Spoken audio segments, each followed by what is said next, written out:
আমি কিন্তু সব বুঝি। আমার মতো মাস্তান কেউ বাংলাদেশে আছে আমি শামীম ওসমানের সাথে তুলনা করতে চাই না।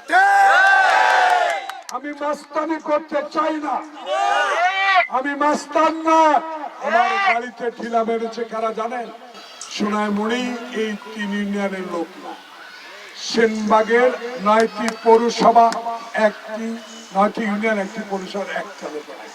ওই নাঙ্গলকোট, ওই দাগনভূঞার 22 জন সন্ত্রাসীকে এনে যেই তাণ্ডব সেনবাগের সদরে ঘটিয়েছে, আমার কর্মীরা, আমার নেতারা আপনাদের মতো 10 মিনিটে 10,000 লোক সেনবাগ উঠে সব দখল করে নিয়ে বলেছে, আমি মাঝখানে দাঁড়িয়ে বলেছি আমাকে মেরে ফেলতে হবে যদি কাকপিরিজের একটা লোককে আঘাত করো। যদি শহীদ স্বাধীনতা বিশ্বাস করেন তাহলে আমার হাত থরথরে কাঁপবে যদি ধানের শীষের পরে অন্য কোনো মার্কা করবে।